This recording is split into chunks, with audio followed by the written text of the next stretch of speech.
a ver ahora lo que vienen a ser todas las hormonas tiroideas. Dentro de lo que viene a ser la glándula tiroides, vamos a encontrar la secreción de tres hormonas. Lo que vienen a ser propiamente las hormonas metabólicas tiroideas, que son la tiroxina, también conocida como T4, y la triiodothironina, conocida como T3. Además, tenemos también lo que viene a ser la secreción de otra hormona, que es propiamente la calcitonina. Las hormonas, tanto tiroxina como triiodothironina, que son las hormonas que vamos a ver ahora, son las que se encargan de modificar el metabolismo corporal. En cambio, la calcitonina es una hormona que se encarga del metabolismo del calcio y, por lo mismo, lo vamos a ver más adelante cuando veamos todo lo que viene a ser la parte del metabolismo del calcio y las diferentes hormonas que controlan sus funciones. En lo que vienen a ser las hormonas metabólicas tiroideas, tanto la tiroxina como la triiodothironina se producen dentro de la misma glándula tiroides y van a ser secretadas directamente al torrente sanguíneo. La secreción tiroidea corresponde en un 93% a la tiroxina y en un 7% a la triiodothironina.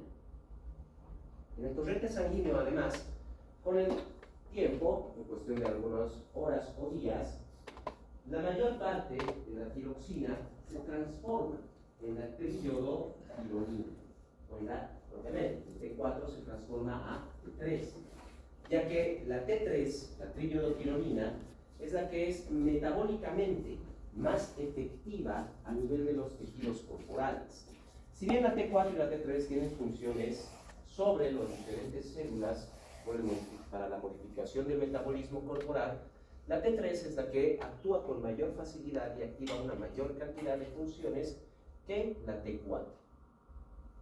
La glándula, como ustedes saben, está compuesta por dos tipos principales celulares, lo que vienen a ser las células tiroideas, que rodean espacios llenos de líquido, propiamente formando los folículos tiroideos. Y alrededor de estas células tiroideas encontramos las células parafoliculares o células C, y esas son las que se van a encargar de producir la calcitonina. A nivel de lo que vienen a ser los folículos tiroideos, en la parte interna del folículo vamos a encontrar un espacio líquido que posee una gran cantidad de proteínas, así como también de enzimas que se conoce como coloide. Y la proteína principal que encontramos dentro del coloide es la tiroglobulina, la cual es una proteína hecha únicamente con un aminoácido, la tirosina. Y es a partir de esta que se van a producir propiamente lo que van a ser las hormonas tiroideas. Además de la tirosina, que es el sustrato principal para la formación de hormonas tiroideas, se necesita también para estas hormonas lo que viene a ser el yodo. El yoduro, entonces, que viene a ser la forma activa del yodo, es importante y necesario para la formación de las hormonas tiroideas. De lo contrario, no pueden llegar a producirse. Se necesita aproximadamente 1 miligramo por semana de yodo para poder tener una buena producción de hormonas tiroideas, siendo en total más o menos unos 50 miligramos al año el requerimiento total de yodo para una buena función tiroidea y mantener adecuadamente las funciones o propiamente los niveles metabólicos corporales. El yodo es absorbido directamente desde el sistema digestivo. El exceso de yodo se elimina por la vía renal, son los riñones los que se van a encargar de eliminar el exceso de yodo. Más o menos una quinta parte va a ser absorbido por lo que viene a ser la glándula tiroidea, ya que en el interior normalmente hay una gran cantidad de depósito de yodo, llegando inclusive la glándula tiroidea a concentrar hasta 30 veces la cantidad de yodo que podría encontrarse en el torrente sanguíneo. El resto, lo que va a ser excedente, va a ser eliminado directamente por la vía urinaria. A nivel de lo que viene a ser tanto el sistema digestivo como dentro de la misma célula, el yodo se moviliza gracias a lo que viene a ser la bomba de yoduro, que es un mecanismo de transporte activo secundario por cotransporte de sodio. De la misma manera que aquí estamos viendo, para que la célula tiroidea pueda captar el yodo, debe mover también el sodio al interior de la célula para poder llevar el yodo dentro de la misma célula. Y lo mismo pasa a nivel del sistema digestivo. A medida que el epitelio intestinal está absorbiendo el sodio, va absorbiendo también grandes cantidades de yodo para que luego este pueda llegar hacia las células tiroideas y pueda concentrarse en gran cantidad en su interior. Como les decía, llega más o menos hasta concentrar unas 30 veces la concentración sanguínea de yodo dentro de la misma glándula tiroides, dándonos lo que se conoce como el atrapamiento del yoduro. Una vez que ya se tiene dentro de la célula lo que viene a ser la tirosina, así como también el yodo, puede pasar lo que viene a ser la síntesis de las hormonas tiroideas. La célula va a tomar la tirosina y la va a llevar directamente hacia el retículo endoplasmático, donde la tirosina va a ser unida. Se va a tomar más o menos unas 70 tirosinas y la célula las va a unir en una sola estructura, en una sola cadena de aminoácidos, generando lo que viene a ser la tiroglobulina. Una vez formada la tiroglobulina, dentro del retículo endoplasmático, este pasa hacia el aparato de Golgi, que se va a encargar de empaquetar la tiroglobulina, y esta vesícula que va a tener tiroglobulina va a poder ser enviada hacia el coloide, donde va a empezar la formación de las hormonas tiroideas. Al mismo tiempo, la célula toma el yodo y también lo va a empezar a movilizar dentro del coloide. Pero este yodo tiene que ser activado, tiene que estar en una forma iónica para poder ser captado por una tirosina y que se puedan formar las hormonas tiroideas. Es en ese sentido que la peroxidasa, propiamente el peróxido de hidrógeno, se va a encargar de oxidar el yodo para que éste esté completamente activo para la formación de las hormonas tiroideas. Es entonces que dentro del coloide se va a generar un acoplamiento de lo que viene a ser el yodo a la tiroglobulina, propiamente la iodación de la tiroglobulina para empezar la formación de las hormonas tiroideas. Esta iodación toma un poco de tiempo. Además, una vez que ya está la tirosina completamente iodadas, las que se encuentran dentro de la tiroglobulina, va a pasar la proteína por un efecto de organificación. ¿Qué quiere decir? La misma proteína, la tiroglobulina, va a empezar a plegarse sobre sí misma para completar la formación de las hormonas tiroideas. Una vez que la tiroglobulina ya ha sido iodeada, ya se ha organificado, dentro de su estructura ahora vamos a tener las diferentes hormonas tiroideas y productos intermedios que van a quedar almacenados dentro del coloide hasta el momento en que sea necesario que se eliminen estas hormonas hacia el torrente sanguíneo, hasta el momento en que se genere la secreción. Y esta organificación y iodación se ve en el siguiente proceso. Como ya estamos viendo, tenemos la tirosina, la molécula la ven aquí, y tenemos propiamente lo que viene a ser el yodo. Una vez que ingresa todo esto al coloide, la peroxidasa se encarga de activar el yodo, y esto va a generar entonces la posibilidad de que el yodo empiece a unirse a la tirosina. Y se unen directamente a nivel de lo que viene a ser el ciclohexano de la molécula de tirosina, donde se puede unir un átomo de yodo formando la monoyodotirosina o MIT, o se pueden unir dos átomos de yodo formando la diyodotirosina o DIT, antiguamente también conocidas como T1 y T2. Entonces, dentro de la tiroglobulina se van a formar una gran cantidad de monoyodotirosinas y de diyodotirosinas, MITs y DITs. Ahí es donde empieza el proceso de organificación. ¿Qué quiere decir? La proteína va a empezar a plegarse sobre sí misma y va a acercar las monoyodotirosinas y diyodotirosinas entre sí, facilitando que empiecen a unirse mediante un enlace estérico un ciclohexano de una tirosina con el otro ciclohexano de otra tirosina. Si una monoyodotirosina se une a una diyodotirosina, nos forma lo que viene a ser la triyodotironina, la T3. Puede también que se genere la unión de una diyodotirosina a otra diyodotirosina, formando entonces la T4, la tiroxina. Y en algunos casos ocurre que puede unirse más bien la diyodotirosina a la monoyodotirosina, formando también lo que viene a ser la triyodotironina, pero invertida, ya que vean que normalmente la triyodotironina tiene que tener los dos átomos de yodo en el segundo ciclohexano, y solo uno en el primero. En cambio, en este caso, tenemos 2 átomos de yodo en el primero y solo uno en el segundo.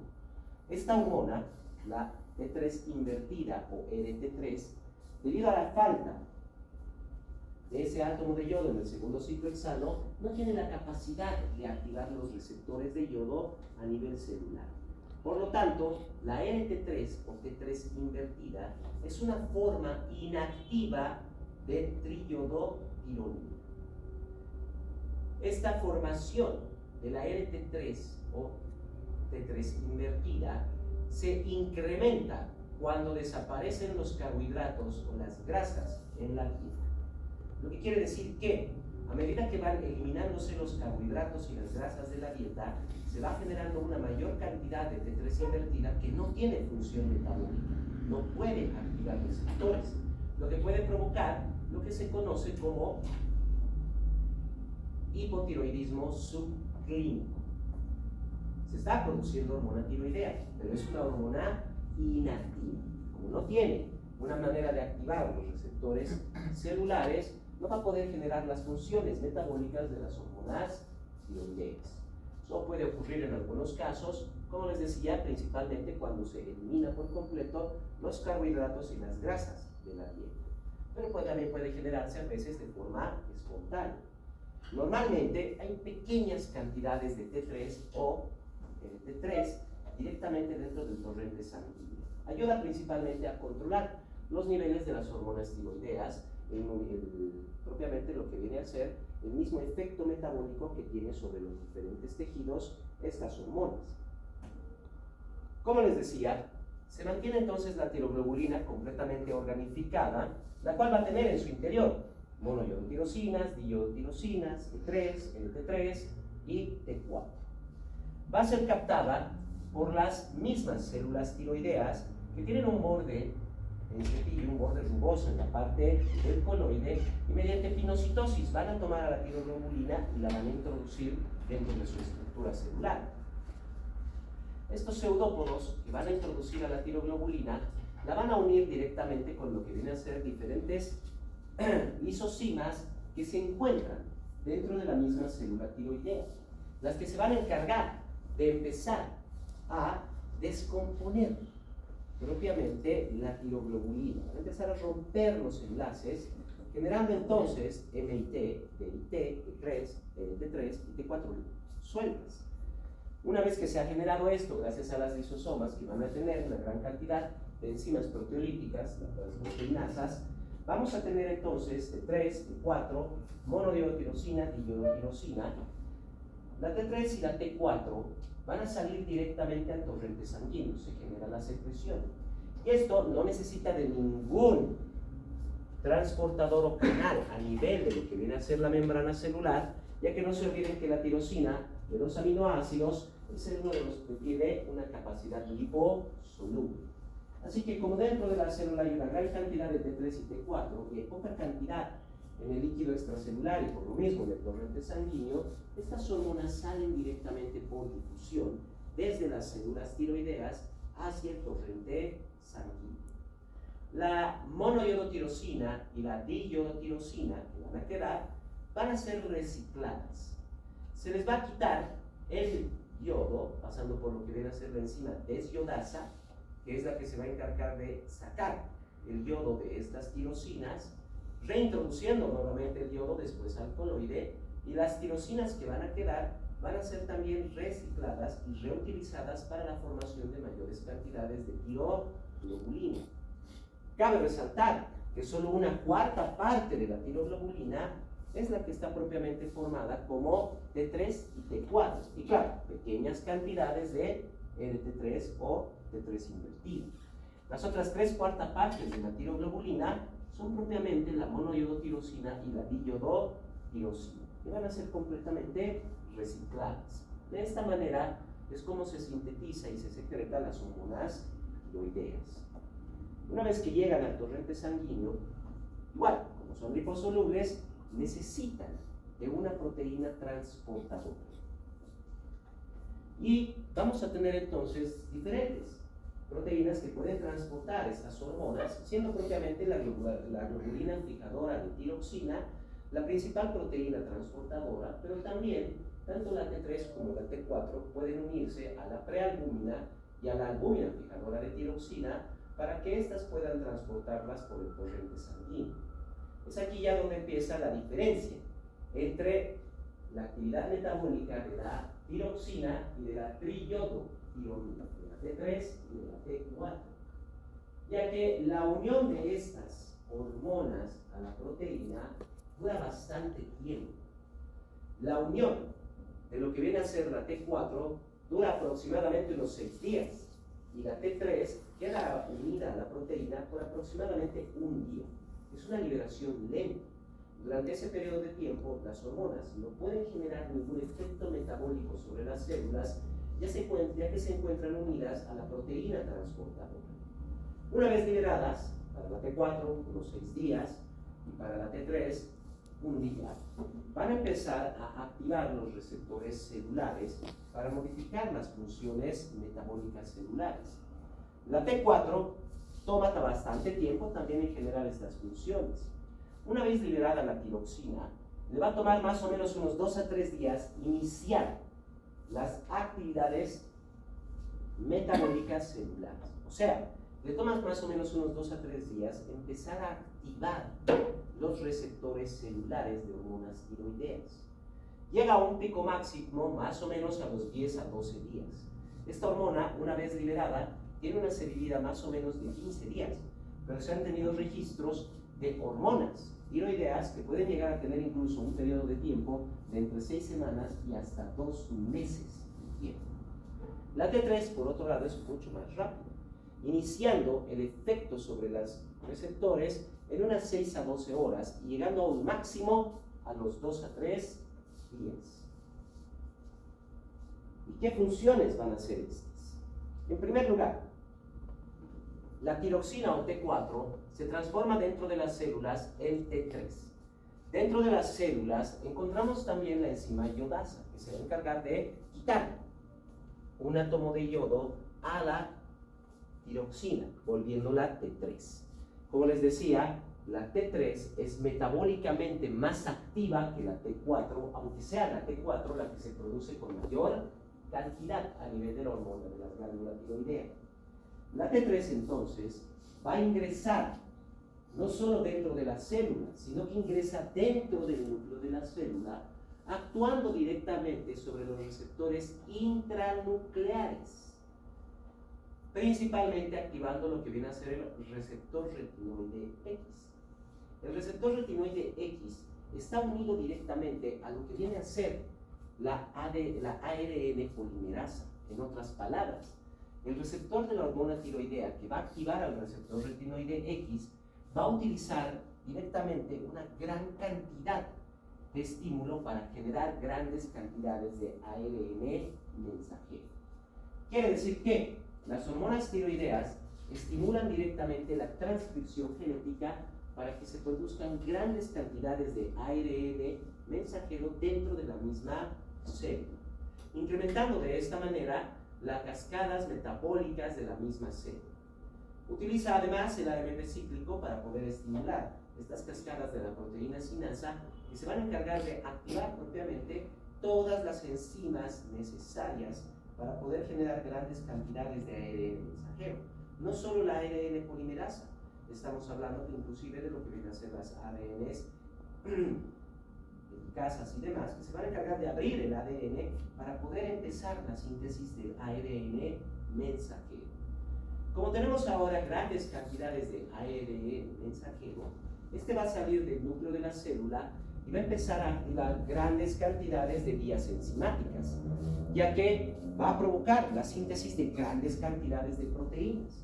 Y muchas de estas proteínas no solo son estructurales, son también enzimas que van a empezar a activar en gran medida el metabolismo celular.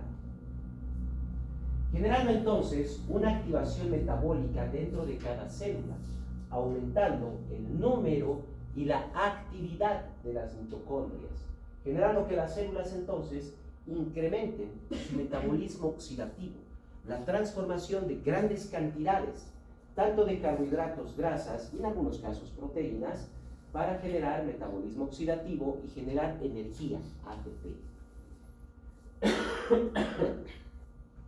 Este incremento enzimático además también facilita el transporte de iones, no solo dando una mayor actividad a las mitocondrias, sino también generando mayor facilidad para la formación del mismo ATP, permitiendo el transporte de grandes cantidades de hidrógeno en la membrana interna, de hidrógeno y electrones, en la membrana interna de las mitocondrias para poder facilitar la activación del ciclo de Krebs y de esta manera facilitar la formación de grandes cantidades de ATP. Como las células ahora van a tener una gran cantidad de energía, esto va a generar un efecto sobre el crecimiento y desarrollo celular, haciendo que las células acumulen grandes cantidades de proteínas por el efecto mismo de la formación del ARN mensajero, dándole además un metabolismo amplio para que se genere gran cantidad de energía, dando entonces a la célula una acumulación de proteínas y energía que le van a permitir crecer, así como también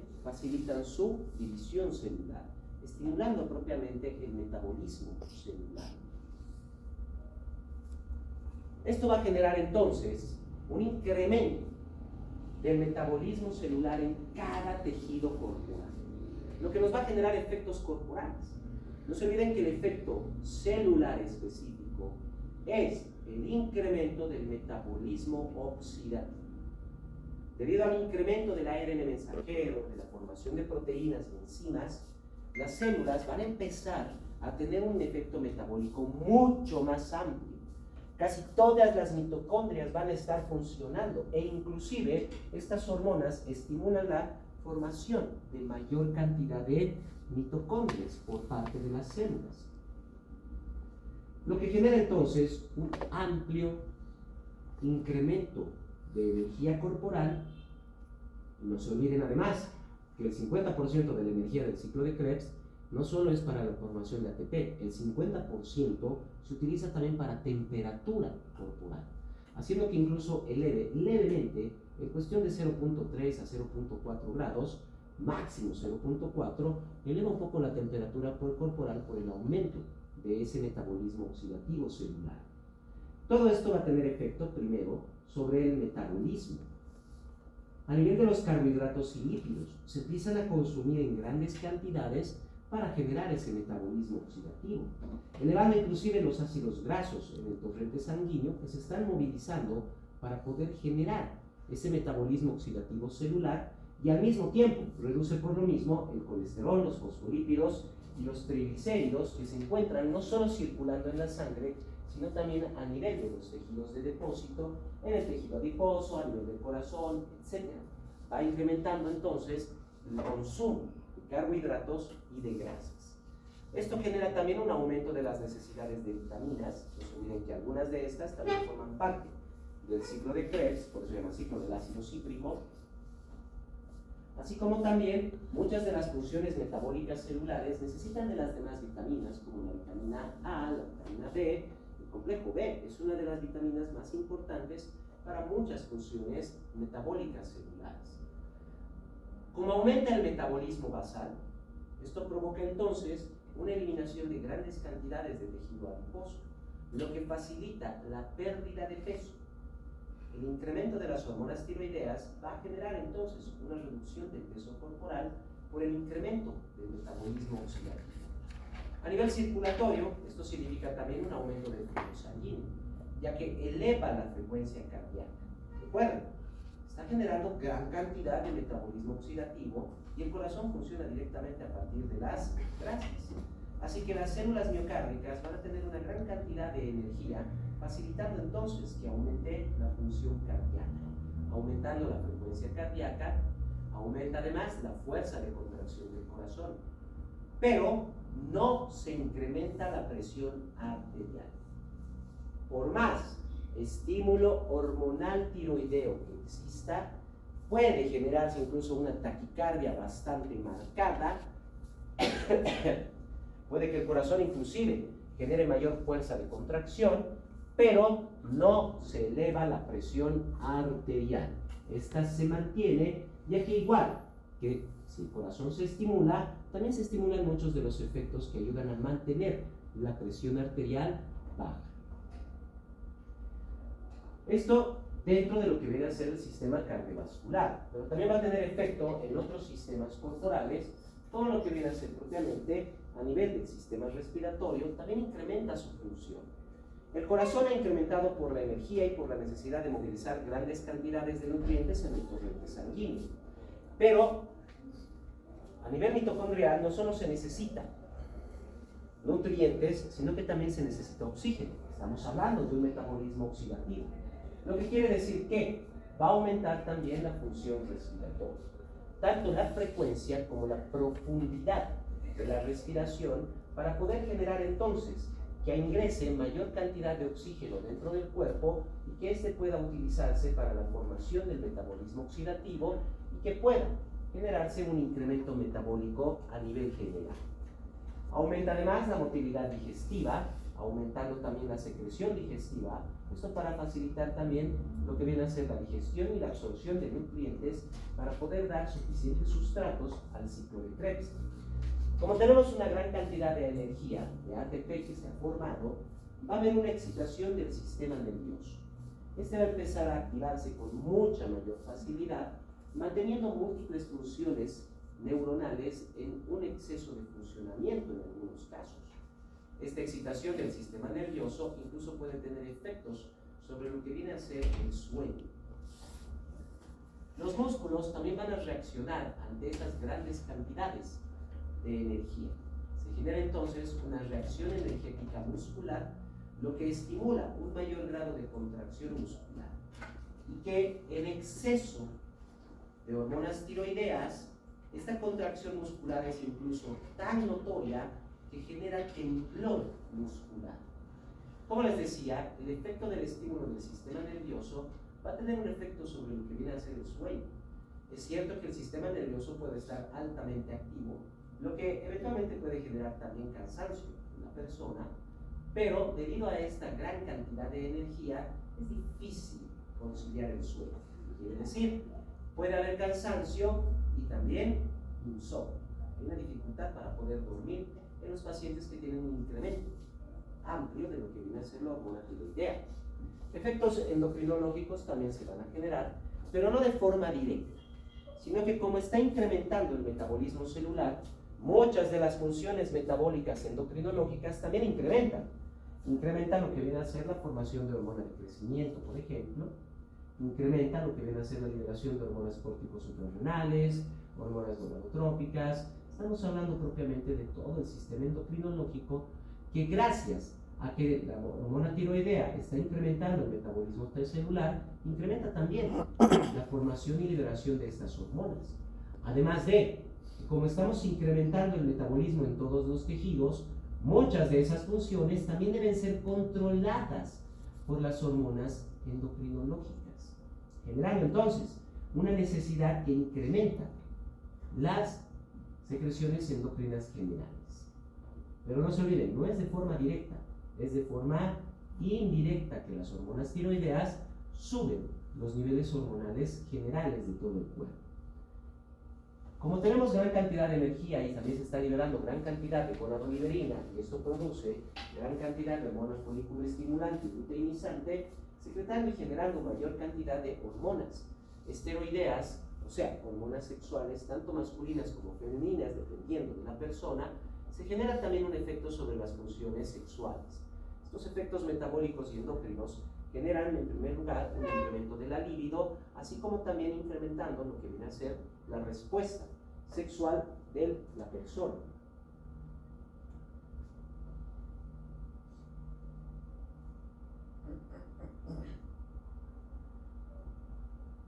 Ahora, las hormonas tiroideas se van a regular por un sistema de retroalimentación negativa.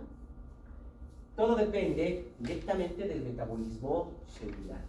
Cuando cae el metabolismo celular, inmediatamente llega una señal hacia el hipotálamo que le indica que los niveles metabólicos corporales están bajos, provocando que el hipotálamo empiece a liberar tiroliberina, TRH. La tiroliberina va a salir del hipotálamo directamente hacia lo que viene a ser la adenohipófisis por el sistema porta hipotalámico hipofisiario y va a estimular a las células tirotropas para la formación de hormona tiroestimulante, la cual va a salir al torrente sanguíneo y esta hormona tiroestimulante o tirotropa llega a la glándula tiroidea para estimular la formación de hormonas tiroideas. Una vez que estas se liberan, aumentan el metabolismo, lo que va a provocar entonces una inhibición de las señales que han llegado al hipotálamo, bloqueando la liberación de tiroliberina, lo que reduce la liberación de tirotropina, y esto también va a reducir la formación de hormonas tiroideas, manteniendo entonces la producción de hormonas tiroideas en un control preciso para evitar cualquier tipo de exceso o de reducción de las mismas. La hormona tiroestimulante, TSH o tirotropina, que se produce a nivel de lo que viene a ser la adenohipófisis, se produce por las células tirotropas de la adenohipófisis. Es una glicoproteína que utiliza el AMP cíclico como segundo mensajero.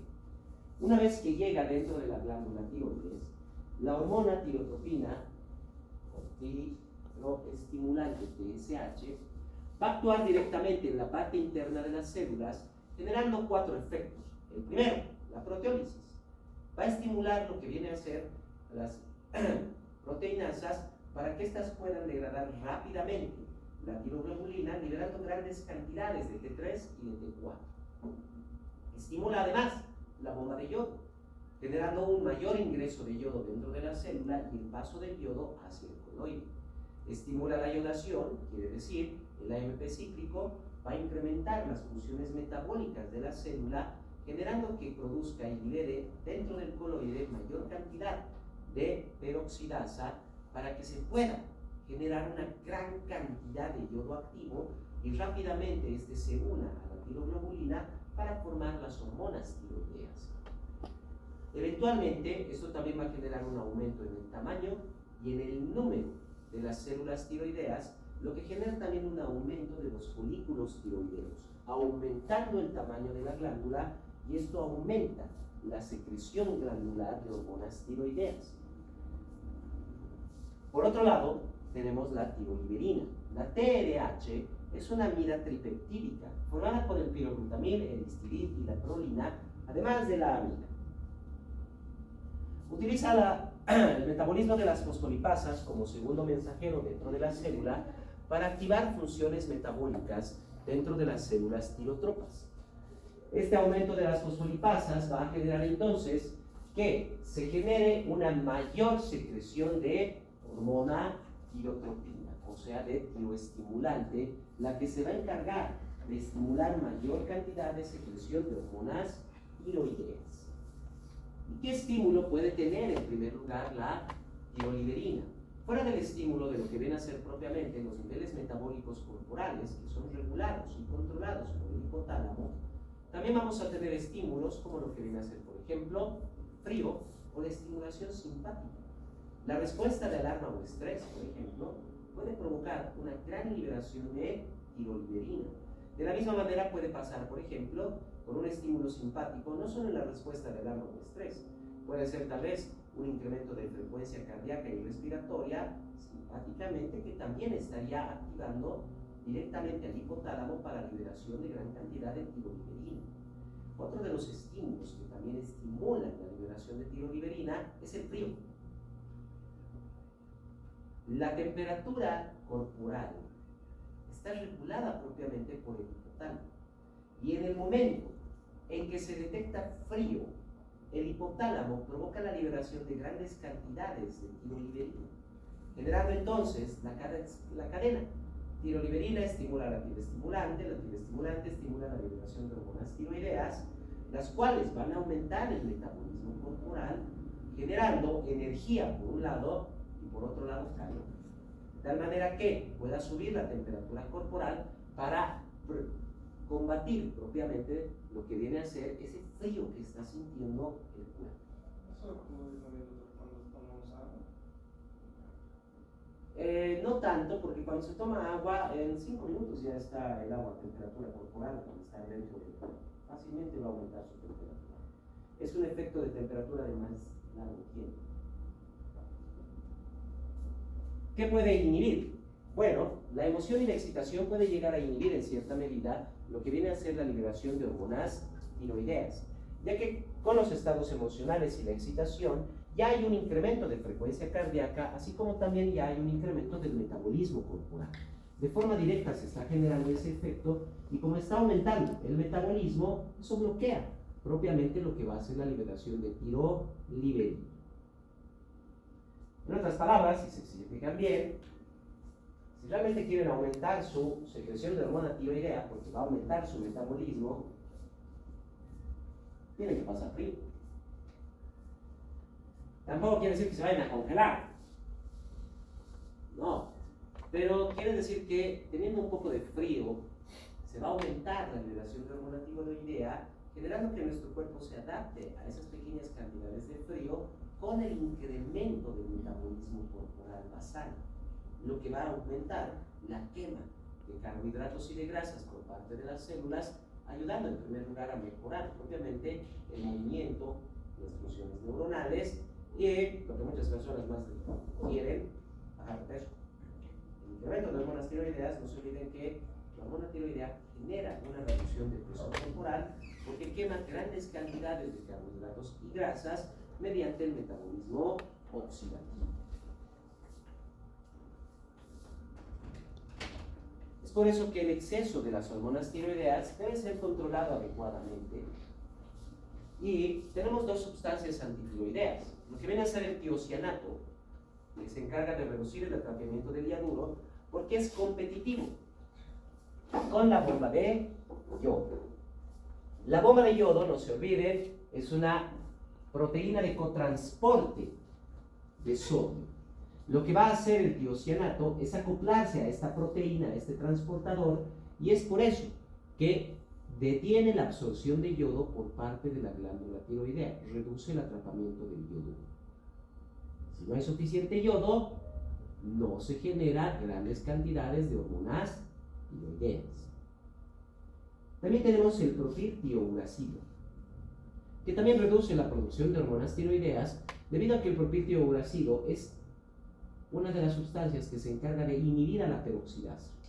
Sin peroxidasa no tenemos yodo oxidado y el yodo sin estar oxidado no puede unirse a la tirosina para formar las hormonas tiroideas. Así que el propiltiouracilo, al acoplarse con la peroxidasa, la va a bloquear, deteniendo también la formación de hormonas tiroideas. Por otro lado, las altas concentraciones de yodo en la sangre también pueden prevenir lo que viene a ser la elevación de los niveles de hormonas tiroideas en el torrente sanguíneo. La alta concentración de yodo en la sangre va a reducir las funciones de la glándula tiroides. No por el hecho de que la glándula que está captando yodo en gran cantidad, no se olvide, el atrapamiento del yoduro provoca que se genere hasta 30 veces la concentración sanguínea de yodo dentro de la glándula, sino que si aumenta la concentración sanguínea de yodo, esto ya genera un efecto de presión, evitando que la tirosina pueda salir de la célula, mejor dicho, que T3, la T4, la tiroxina y la triiodotironina puedan salir de la célula porque tienen yodo. Entonces ya hay una gran cantidad de yodo en el torrente sanguíneo, lo que previene la salida de la tiroxina y de la triiodotironina desde la glándula hacia el torrente sanguíneo, disminuyendo también la liberación de las hormonas tiroideas al torrente sanguíneo y por lo tanto reduciendo el efecto metabólico de estas hormonas.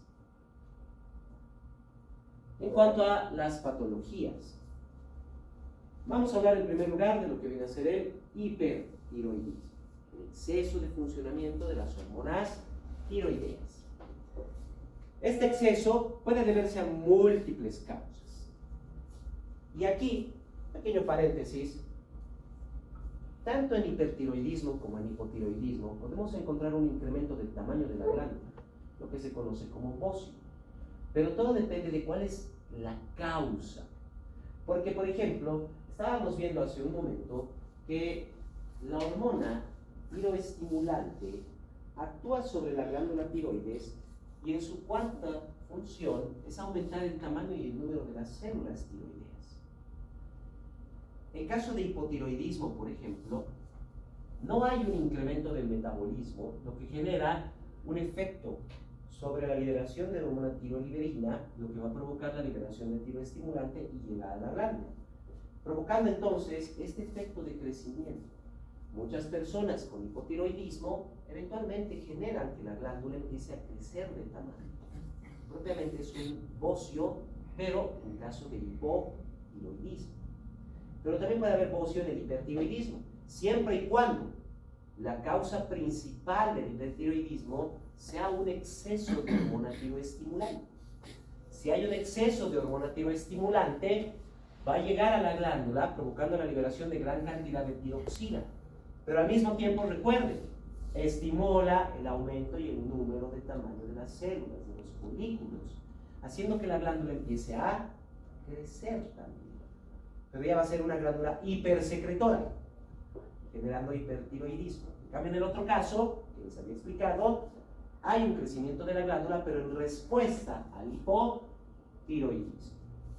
Vean cómo en cualquiera de los dos casos se puede generar un aumento del tamaño de la glándula. Es por eso que podemos encontrar bocio tanto en hipertiroidismo como en hipotiroidismo, siempre dependiendo de cuál es el mecanismo fisiopatológico que esté aumentando la producción de las hormonas tiroideas. En el hipertiroidismo vamos a tener entonces un exceso de hormona tiroidea, lo que nos va a generar una gran cantidad de metabolismo corporal, llevando en primer lugar a un estado de gran excitabilidad.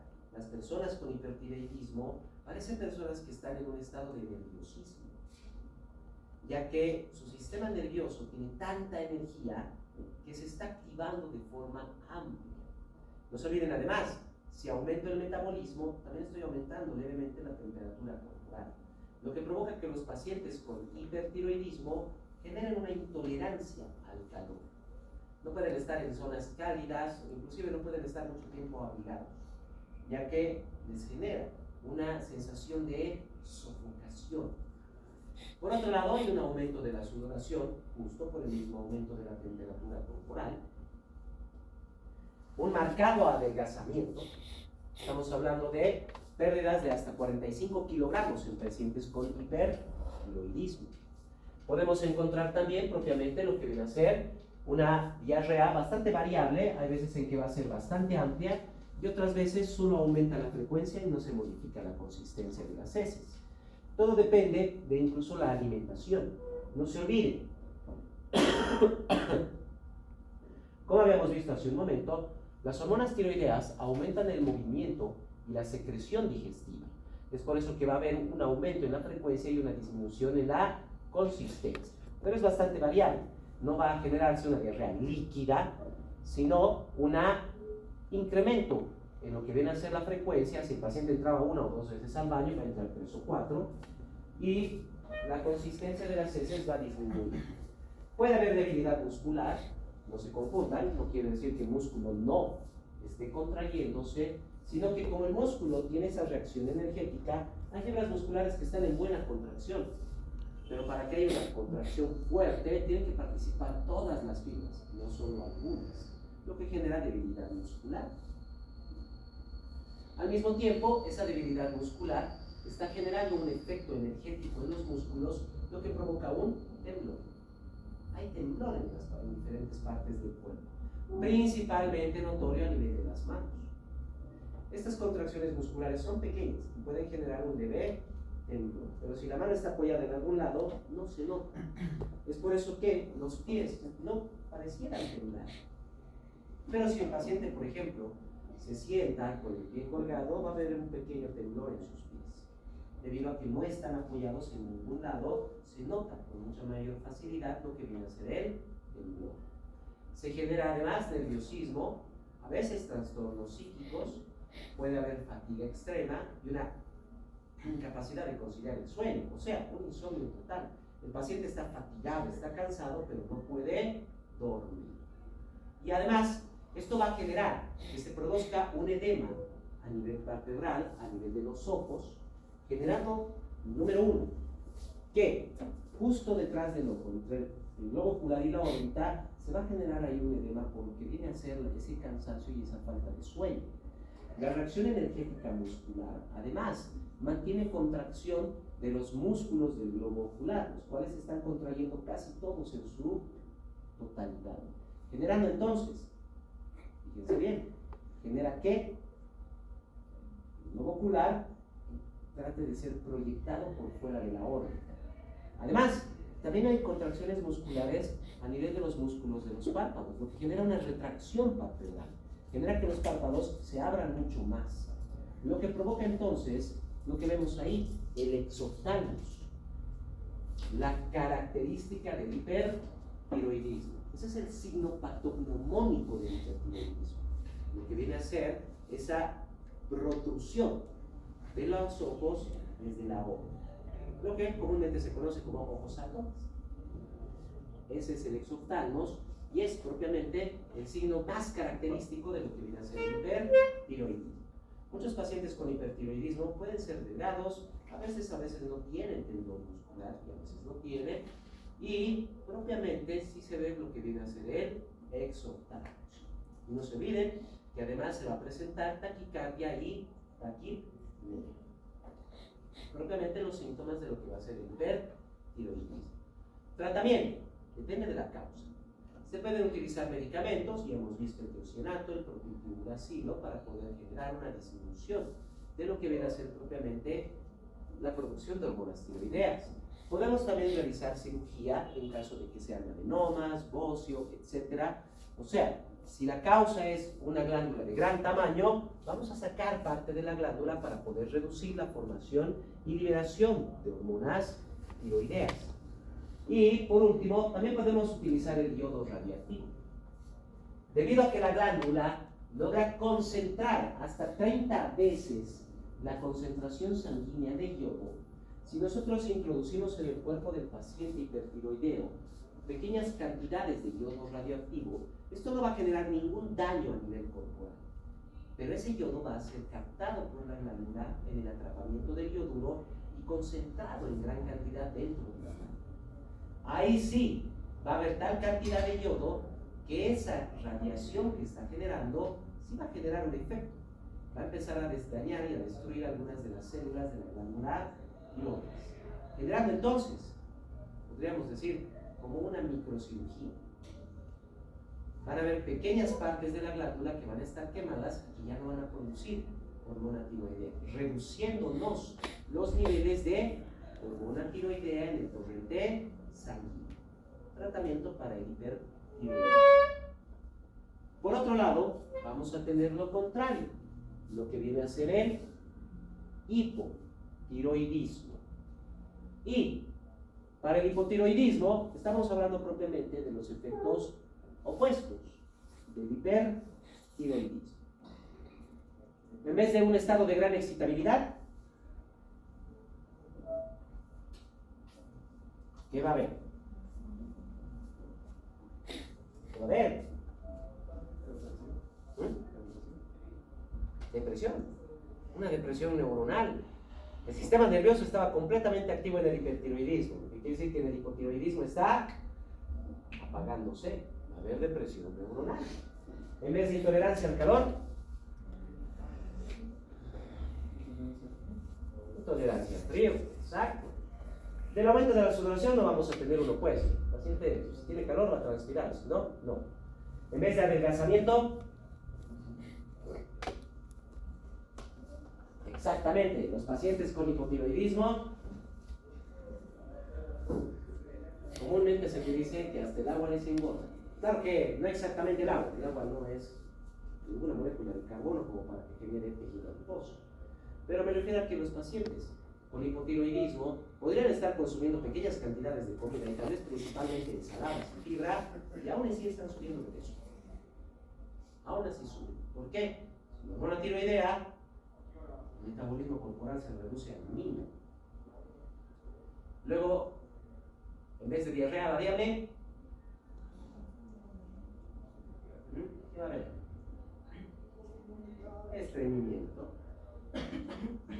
Como les decía, en vez de nerviosismo u otros trastornos psíquicos, más bien el paciente está con depresión. Hay fatiga, y en vez de la incapacidad de dormir, más bien los pacientes con hipotiroidismo duermen con demasiada facilidad. pueden pasar inclusive 18, 19 horas durmiendo durante el día. No hay energía, no hay metabolismo. No se genera ningún efecto contrario al temblor de las manos, eso no es ningún problema. Y en vez de la taquicardia y la taquipnea, más bien se tiene bradicardia y bradipnea. No se olviden, pero que un paciente hipertiroideo, aunque tenga taquicardia y demás, su presión es mal, no se modifica la presión en el hipertiroidismo tampoco. Y si bien no va a haber el exoptalmos, pero ahí es donde viene el signo característico de lo que viene a ser el hipotiroidismo, que es el mixedema. O sea, un edema generalizado. Como tenemos bradicardia y una disminución en la fuerza de contracción del corazón por la disminución metabólica, esto va a generar un flujo más lento de sangre en todo el cuerpo. Flujo lento que permite una mayor salida de líquido del espacio vascular al espacio intersticial, dándonos lo que vienen a ser edemas en todo el cuerpo. Y uno de los edemas más característicos de lo que viene a ser el mixedema y el hipotiroidismo es propiamente el edema palpebral. Estamos hablando de un edema a nivel de los párpados. Incluso la persona, podríamos decir, cierra los ojos y sus párpados son extremadamente edematizados. Eso es parte de lo que viene a ser el mixedema. Tratamiento, reemplazo hormonal. El tratamiento de reemplazo hormonal de las hormonas tiroideas se realiza con tiroxina, no con triiodotironina. Si bien la triiodotironina es la que es metabólicamente más efectiva, no se olviden, tampoco dura mucho tiempo. En cambio, la utilización de tiroxina facilita que las personas puedan tener grandes cantidades de hormona tiroidea disponible por varios periodos de tiempo. Si yo solo le inyecto una pequeña cantidad de triiodotironina, es muy probable que en 6 a 8 horas casi todas las células de hayan captado esa triiodotironina y empiece a disminuir el metabolismo. En cambio, al darle tiroxina, no se olviden que, primero, la tiroxina toma un poco de tiempo en activarse, porque tiene que cambiarse y transformarse en las células a triiodotironina. Tiene que perder un átomo de yodo para poder activar de mejor manera los receptores retinoides X intranucleares. Y por último tenemos lo que viene a ser el cretinismo. Es propiamente el hipotiroidismo infantil. Como habíamos visto, las hormonas tiroideas aumentan el metabolismo. Al aumentar el metabolismo facilitan crecimiento, desarrollo y estamos viendo un incremento de la función neuronal. Cuando un niño tiene hipotiroidismo, primero se retrasa su crecimiento. Hay una falta de crecimiento corporal. No es enano, para nada. No va a tener enanismo, porque sí tiene hormona de crecimiento, pero su crecimiento es lento, extremadamente lento, y a veces no llegan a crecer lo que deberían crecer hasta que se cierren los cartílagos de crecimiento. Por otro lado, al no tener un buen efecto sobre el sistema nervioso, que este va a estar completamente deprimido, y dependiendo mucho de a qué edad se está produciendo el hipotiroidismo, hay diferentes grados de retraso mental que se producen. Cuando ya tenemos el retraso mental, la falta de crecimiento y el hipotiroidismo, a eso es a lo que nosotros conocemos como cretinismo. Y si se dan cuenta, todo depende de que se aprendan bien los efectos corporales de las hormonas tiroideas. Para ver los signos, síntomas, todo depende de eso. Porque ahí está todo. Estimulación del metabolismo de los carbohidratos y lípidos, lo que va a generar una reducción de peso. A nivel cardíaco, aumento de la frecuencia, de la fuerza, no va a haber, pero aumento de presión arterial. Aumento de las funciones respiratorias, aumento de la función digestiva, excitación del sistema nervioso, reacción muscular y por último también el efecto sobre el sueño y el efecto endocrinológico. Aprendiéndose de memoria las funciones, ahí tienen todo lo que vienen a ser los signos del hipertiroidismo. Y lo opuesto va a ser el hipotiroidismo.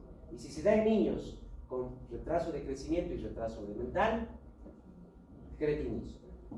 Por eso, actualmente se hace un screening de función tiroidea desde el nacimiento. Desde el nacimiento. Nace el bebé y ya tomamos una muestra de sangre para ver cómo están sus hormonas tiroideas. Y se hace este screening cada mes o cada 2 meses hasta que cumple 6 meses. Después de eso se puede hacer el screening cada 2 años, cada 3 años, dependiendo de las necesidades que vea el pediatra. Pero se lo va viendo constantemente. Constantemente. Y no se olviden que en eso tiene mucho que ver el yodo. El yodo es muy importante para la formación de hormonas tiroideas. Por eso consumimos sal yodada. Claro, en todos los países y para todas las personas que no tienen acceso al mar o que son alérgicos a los mariscos y pescados, ya que el agua de mar tiene una gran cantidad de yodo. Lo que quiere decir que todo alimento marino tiene yodo. Pero hay personas que no pueden consumir esos alimentos, son alérgicos, y hay países que no tienen acceso, como Bolivia o Paraguay. Así que en esos países lo que se consume en gran cantidad es sal yodada. No se necesita mucho, recuerden, 1 miligramo a la semana, son 50 miligramos al año de yodo que son necesarios para mantener una buena función de hormonas tiroideas. ¿Alguna duda o pregunta que tengan?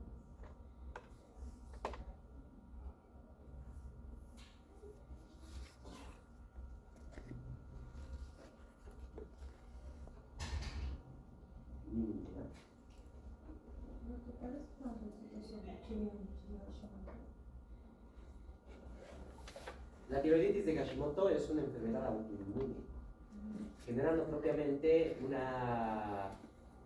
es propiamente el sistema inmunológico el que se activa y empieza a atacar a la glándula tiroides, inflamándola. Y la tiroiditis de Hashimoto, una inflamación tiroidea, inflamación. El tratamiento es corticoides, porque hay que inhibir al sistema inmunológico para que no ataque tanto a la glándula tiroides, la cual se va a ver inclusive incrementada de tamaño, pero no es la consistencia normal de la glándula tiroides. Si ustedes palpan en este momento alrededor de sus cartílagos tiroideos, es bastante blanda la glándula, ¿verdad? En cambio, las tiroiditis, como hay un proceso inflamatorio, no va a crecer en gran medida la glándula, sino la glándula sí se la va a tener un poco más notable porque es un proceso inflamatorio, pero es más dura, es más rígida. Los bóceos, por ejemplo, son blancos, la misma consistencia de la glándula, solo que es más grande. En cambio, las tiroiditis, la más común es la de Hashimoto, se genera una inflamación de la glándula y se la nota, básicamente es bastante rígida, más dura. Proceso autoinmunológico que está dañando a las células y que produce hipotiroidismo. El cáncer ya es directamente el crecimiento anómalo de las células tiroideas. Y bueno, al principio muchos de los cánceres tiroideos son productores de hormona tiroidea, pero eventualmente luego se va dañando la glándula y producen más bien hipotiroidismo. Empiezan con hiper y terminan con hipo. Dependiendo. Es que el principal cáncer tiroideo es el adenoma tiroideo, y el adenoma es un cáncer productor de hormona tiroidea. Y cuando no se tiene más de la tiroides, ¿cuál es el tratamiento contra 3 y 4?